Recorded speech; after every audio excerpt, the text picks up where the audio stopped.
So what's the van look behind? Oh, you know, it was an old, it was an old concrete, and I can say it was. It was useful.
So just, yeah, so.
Should we be seated right now? You can kind of arrange yourself where you can maybe like wait over there while I just so that I.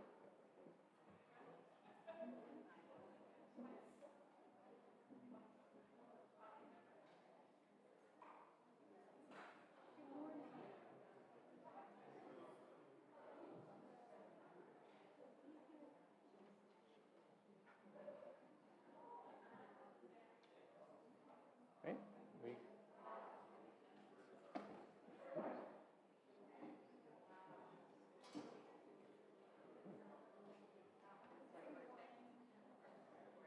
Good morning. And welcome to the First Unitarian Church of Providence, where we love beyond belief. We welcome you, whoever you are, whomever and however you love, and whatever you may or may not believe. My name is Neil Bartholomew. I'll be your worship associate for today. A special welcome to those of you who are joining us remotely, wherever you may be, nearby or far away. During the summer, while our ministers are away, the worship committee hosts a series of services which are led by church members or friends, with music also provided by church members and friends. This morning, we are pleased to have Kai Robert Speaker and Theodore Henson as our speakers. Theo and Kai have both grown up in the religious education program in this congregation, and this year they took the step of signing the book and becoming full members of the congregation.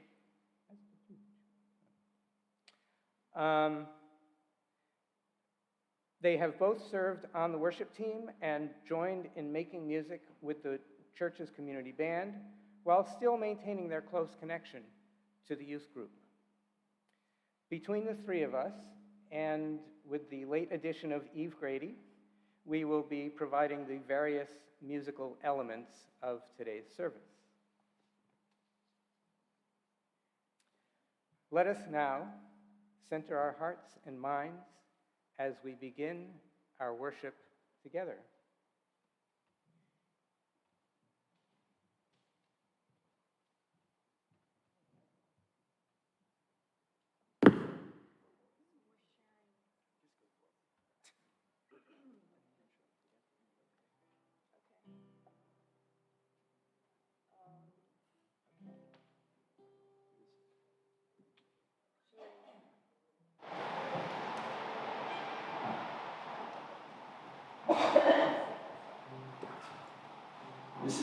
Would Guthrie song, and this is about how all humans are interdependent.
Now, please join me in your order of service in speaking the opening words.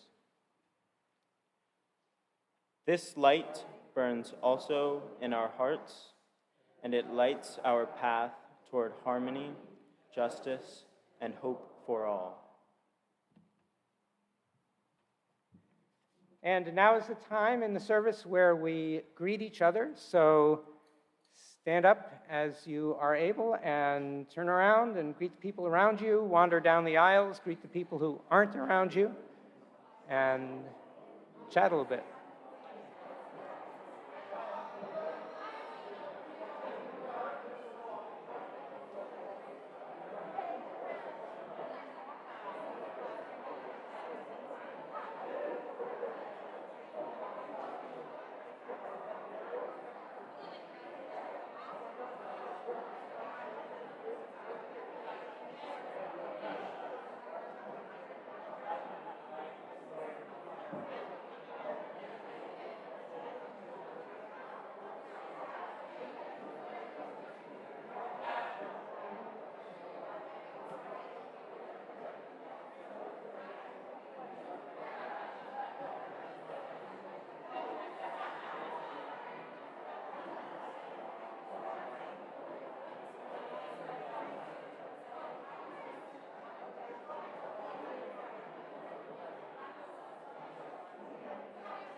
And if you can gradually find your ways back to your seats, little by little.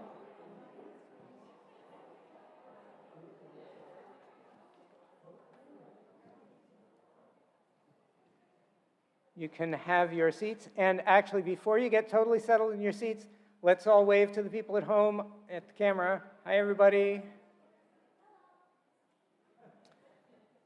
And so we read together the church covenant that is in your order of service. And I'll move away from the mic so that it's truly in unison and I'm not moving on you. We the members of the First Unitarian Church of Providence, with respect for the work and dignity of each person, with wonder at God you know by many names, and with gratitude for our deep connection to each other and to larger web of existence, covenant to walk together in our search for truth, seeking the path of wisdom, compassion, and justice. And now, please rise on your spirit and join in hymn number 6, Just as Long as I Have Breath.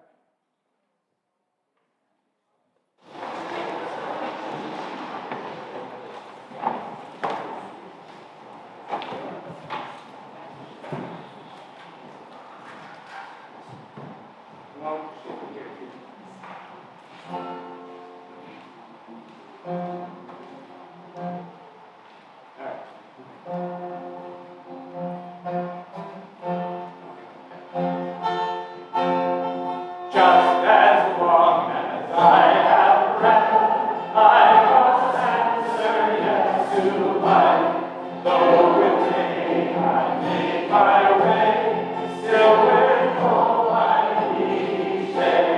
If they ask what I did well, tell them I said yes to life. Just as long as it shall last, I must answer yes to truth. In my dreams and in my dark, always have you in heart. If they ask what I did well, tell them I said yes to truth. Just as long as my heart beats, I must answer yes to love. Disappointment piercing through, still I can follow you. If they ask what I did best, tell them I said yes to love.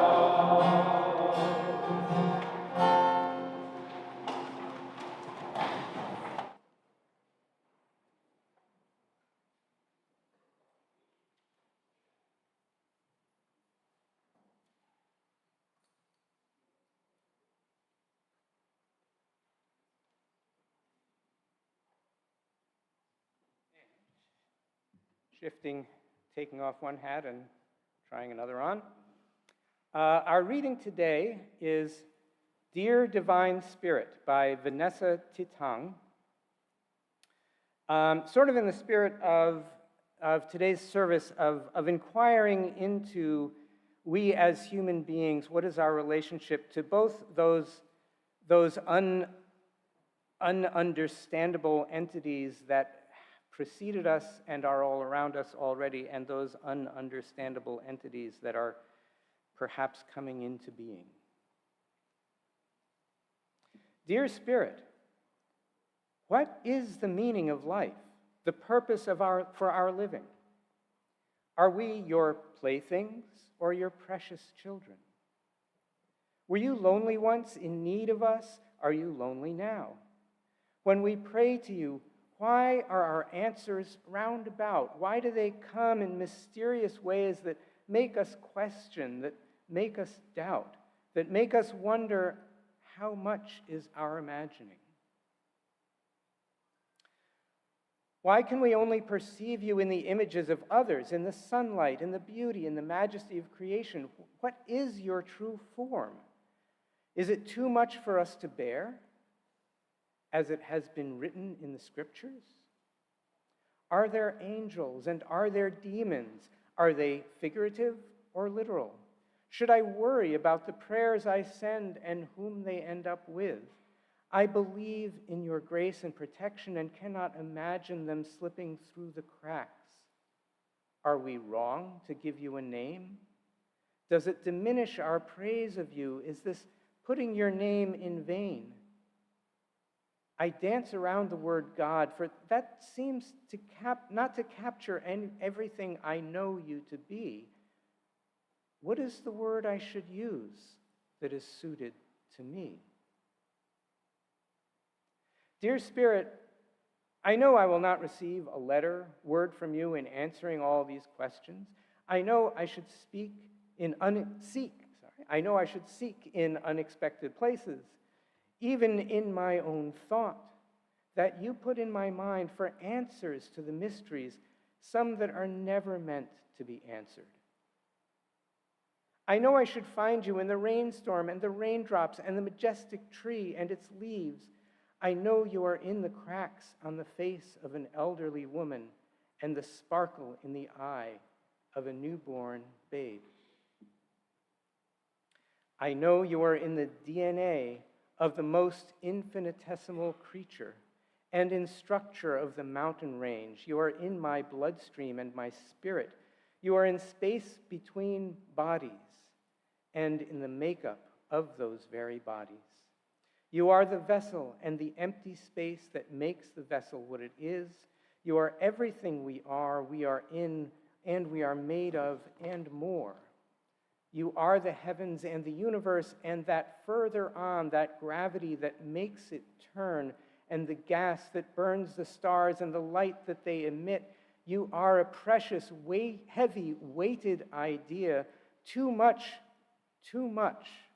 for living minds alone, so that we compartmentalize to understand, that we computerize to try to reach in ones and zeros and logic diagrams. In essence, I am saying I want to know you, to become closer to the all that is in and of us all. And I will work from this end to try to find you in places other than just the sky. I will learn for answers between the pages, learn from other and long-gone sages.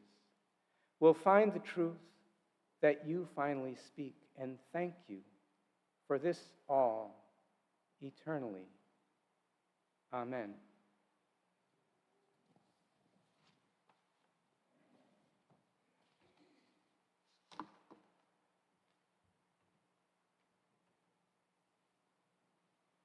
I didn't bring my order of service up here, but I'm guessing Joys and Sorrows is next? All right, we're good. Now we hear the joys and sorrows of the people in our congregation, as written in the book at the back of the meeting house, which I left over here.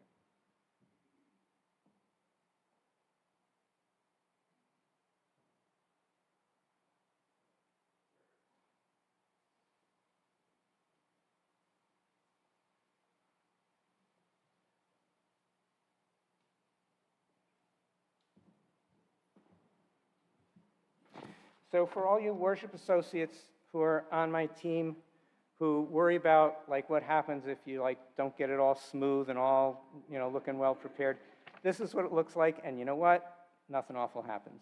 Okay.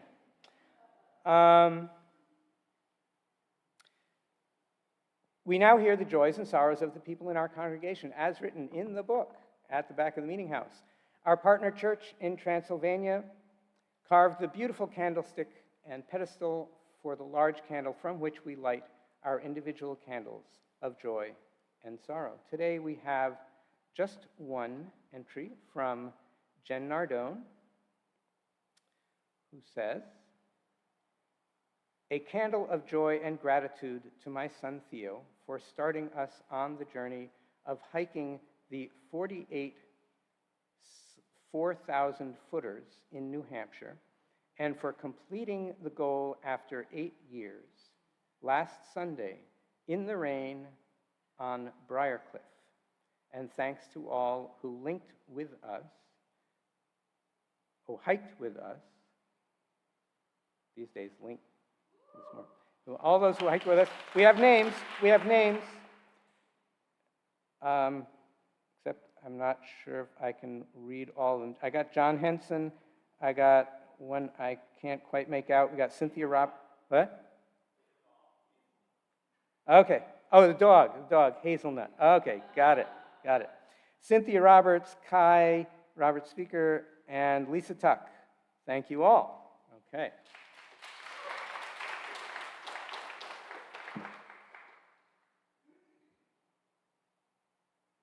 Friends, let us rest in gladness that we have each other to share in our joys and sorrows.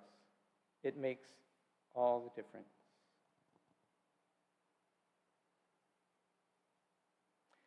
I'm now going to repeat the last portion. Oh, do we have an additional joy or sorrow?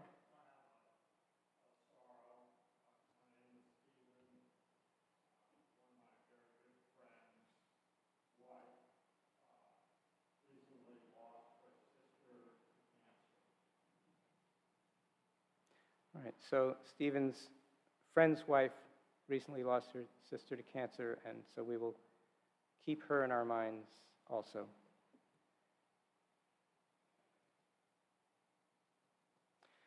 I'm going to read the last portion of the reading that I read before as a way to introduce us to our period of silent prayer and meditation.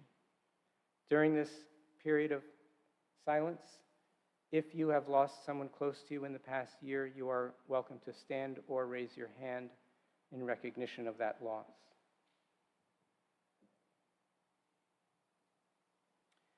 Dear Spirit, you are too much for living minds alone, so that we compartmentalize to understand, that we computerize to try to reach in ones and zeros and logic diagrams in essence. I am saying I want to know you, to become closer to the all that is in and of us all. And I will work from this end to try to find you in places other than just the sky. I will search for answers between the pages, learn from other and long-gone sages. Will find the truth that you silently speak, and thank you for this all eternally. Amen.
There are many curious topics that lie at the intersection of humanity and technology, with some of the deepest possible inquiries relating to the nature of life, consciousness, and existential meaning.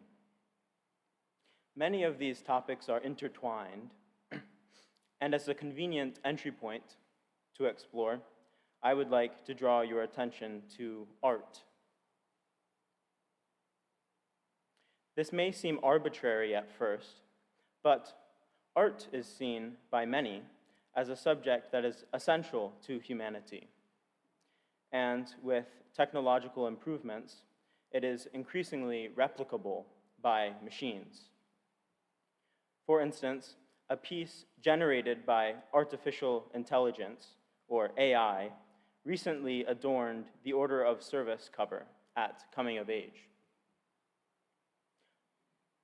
Almost axiomatic, it is a common intuition among humans to regard machine-generated art as less valuable than human-created art, both among people that are unfamiliar and well experienced with said generative technology.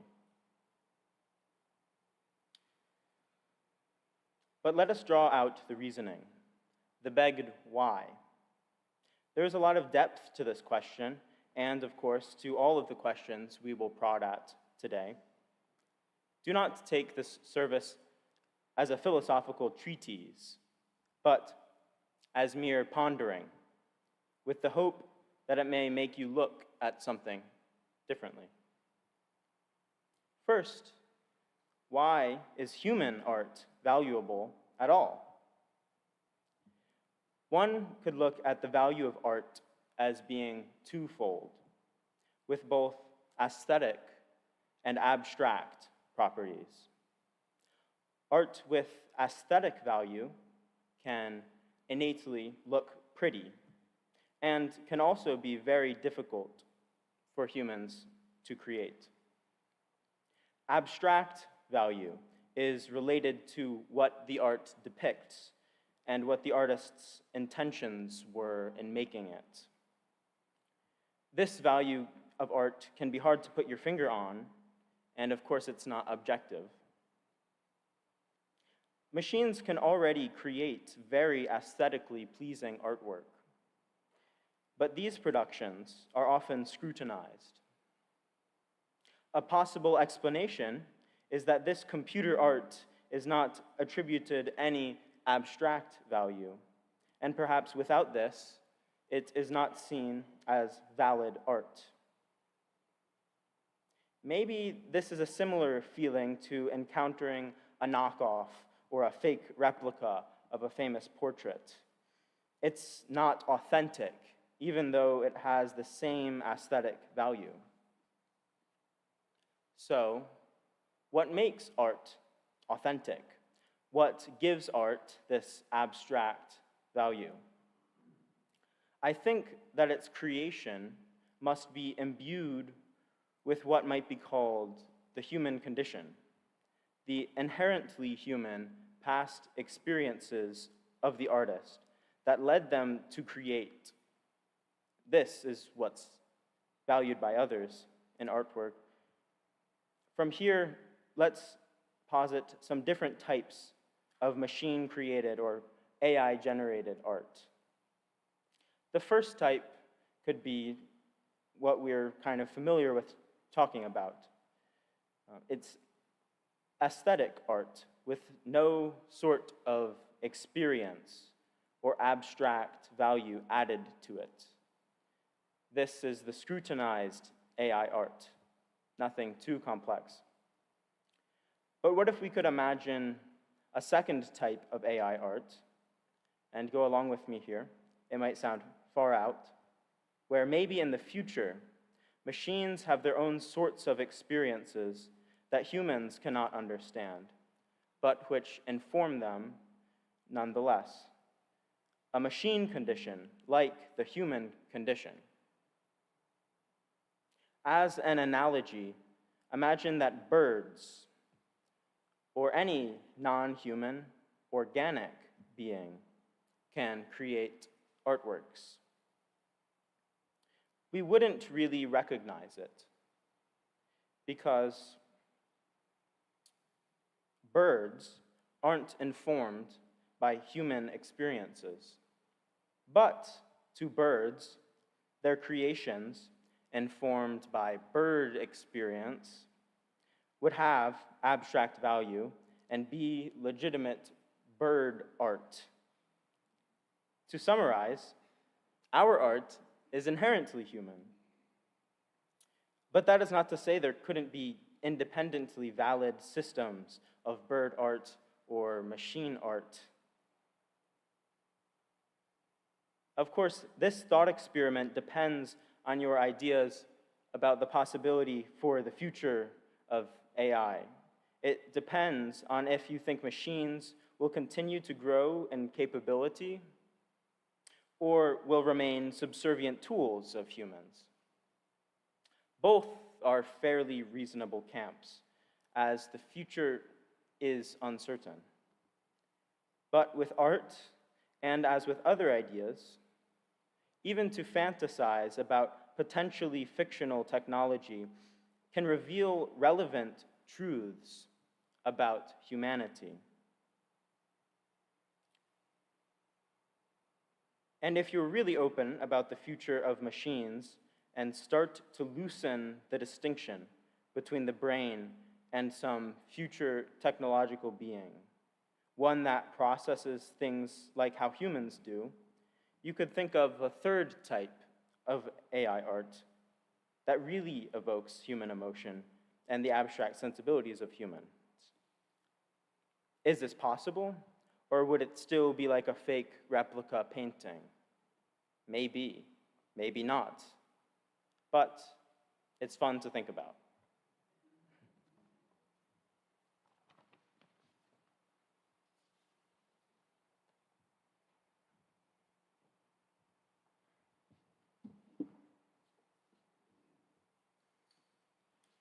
Having questioned the validity of machine art, a dichotomy of man and machine has been established, intuitively and likely without objection. To me, this seems reasonable, but one ought to not just leave it as a presupposition. So why? What is the difference between humanity and technology? What defines the human experience, and what could define the machine experience? Much of the possible conclusion relies on one's belief regarding what is fundamental to reality. There are many theories pertaining to reality, but there are only really three that pose serious implications on the relation of organic life and silicone-based life: dualism, panpsychism, and physicalism. Dualism is likely the most widely espoused of the three, and it asserts that there are two irreducible things: material, like molecules, atoms, quarks, and forces, and immaterial, or spiritual stuff, like consciousness or a soul. The implicit truth of the dualistic framework is that there would be no way for a machine to possess consciousness, and therefore no way for it to have access to qualia. A dualist would suggest that artificial intelligence could emulate consciousness, but only through a perceptionless procedure of processing code. A quick aside: someone may ask if consciousness is even real at all, or perhaps merely an illusion. I find this question a bit silly, since the experience of something is all that I will ever know it to be and all I can presume to be real. A more apt question instead might be whether we know if machines or animals or even other humans are conscious. Since consciousness is innately internal,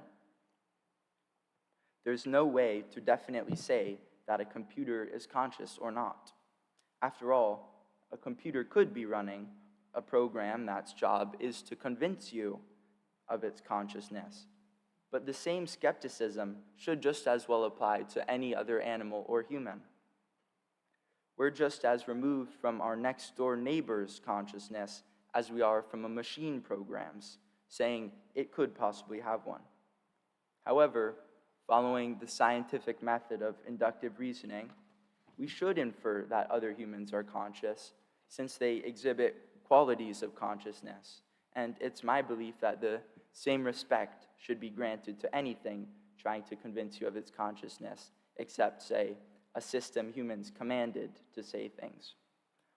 In short, my experience of life seems too real to be an illusion, and the appearance of others to be conscious is enough to convince me of their consciousness. This then begs the question, what theories of reality do allow for a conscious, non-biological system, such as a computer?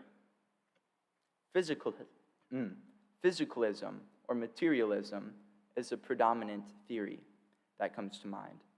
Physicalism asserts that absolutely everything that exists is material or emergent from said material.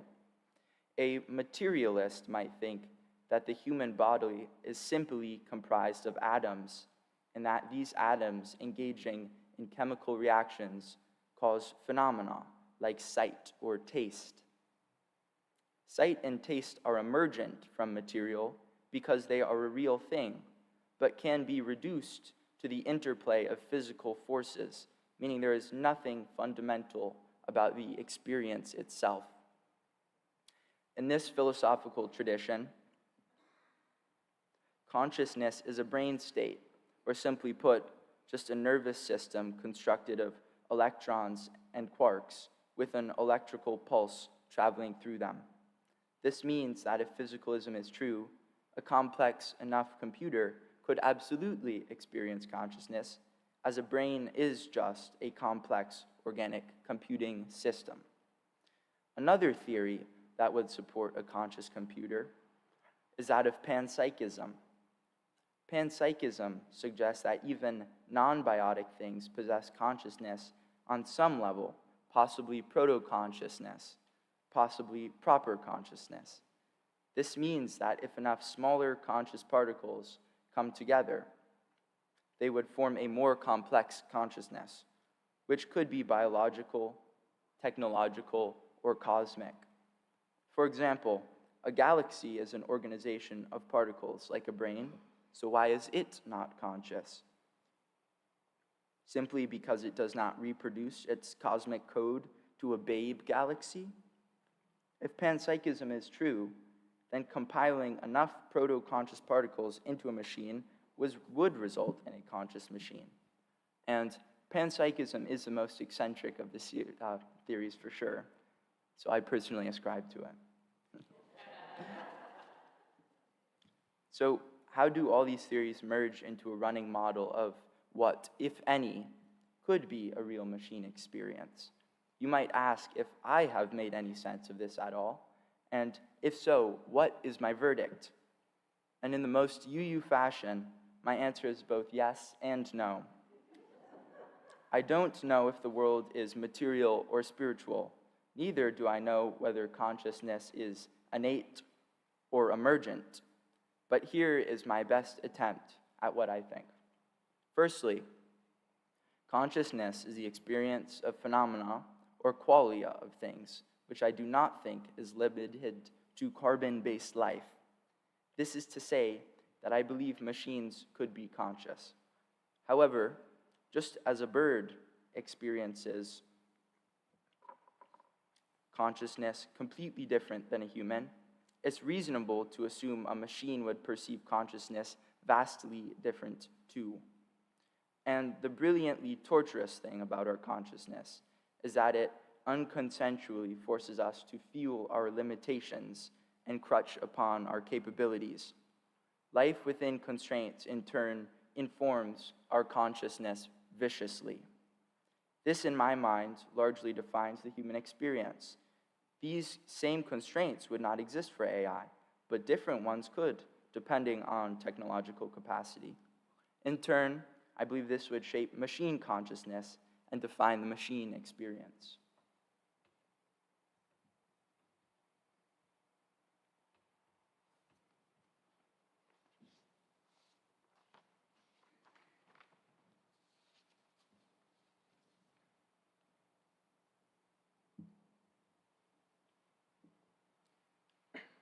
Given the possibility of conscious, perhaps sentient technology, attention is drawn to the question of existential purpose, the why in and of itself.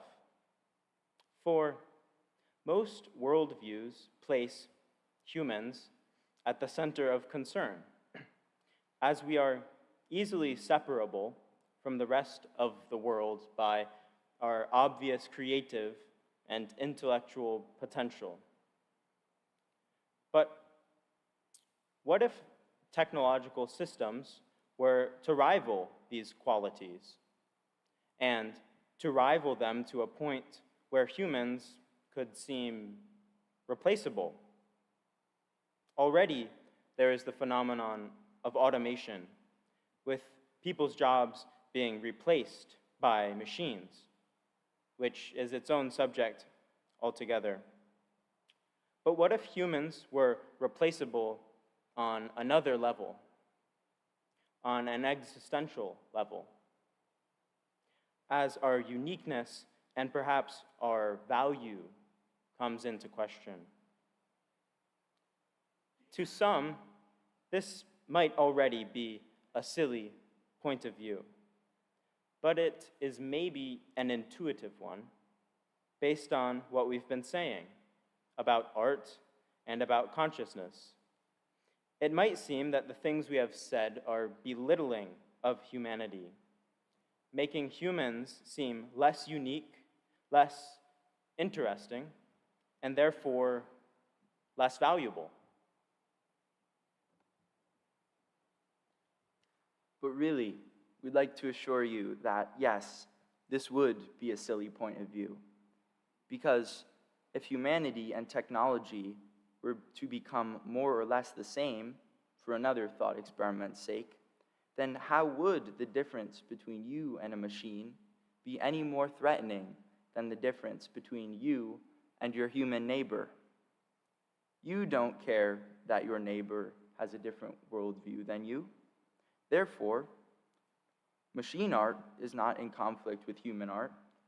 Machine consciousness is not in conflict with that of humans.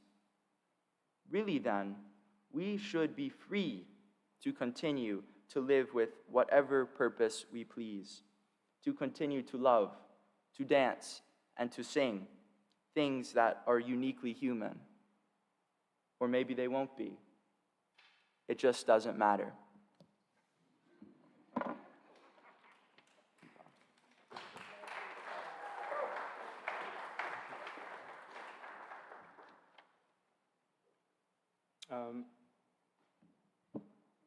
As Neil comes up here with the guitar to lead, please join in standing in body or spirit for hymn number 298, Wake Now, My Senses.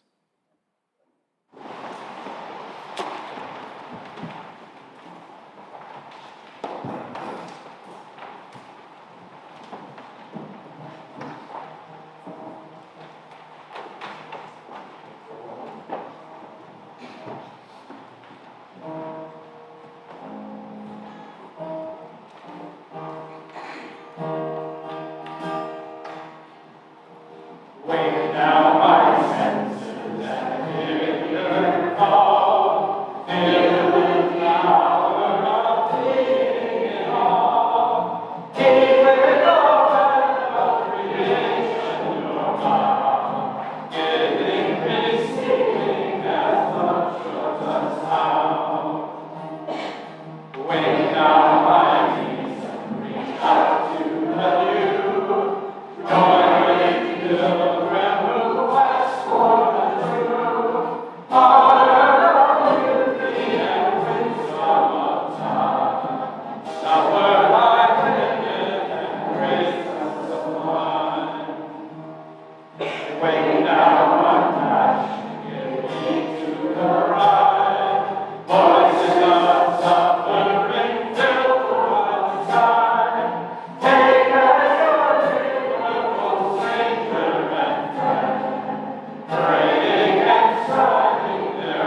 We are a spiritual community who govern ourselves through democratic process and who support ourselves through our own collective generosity. We take responsibility for how we conduct ourselves as individuals and as a community, and love and generosity are among our core spiritual values. Our annual pledges are the expression of generosity, which provides most of the financial support for the mission of this church, and our weekly offering is a visible symbol of that support. We invite you to join in the spirit of love and generosity as the offering for the mission and vision of this church is now gratefully received. As always, thank you for all that you give, all that you do, and all that you are.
We have a few invitations to activities in the life of the church.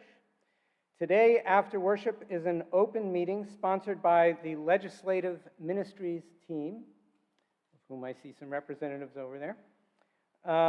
They will provide updates on the latest legislative session and discuss ideas on how we can respond and look ahead at next year's agenda.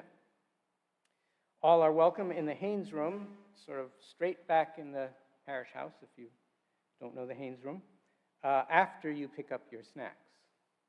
You'll be scolded if you don't have snacks with you. Our fellowship time after worship in the summer is held in the breezeway. That way you can pick up your snacks, between the meeting house and the parish house.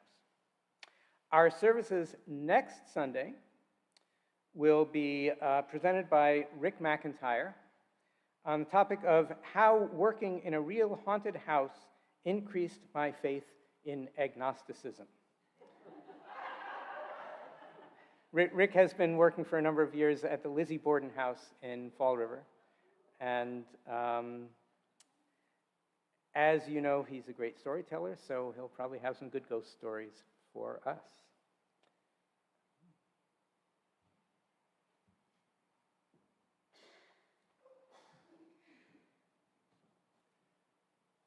Please join me in reading the closing words in the order of service as we extinguish the chalice. We carry the flame of peace and love and hope until we meet again.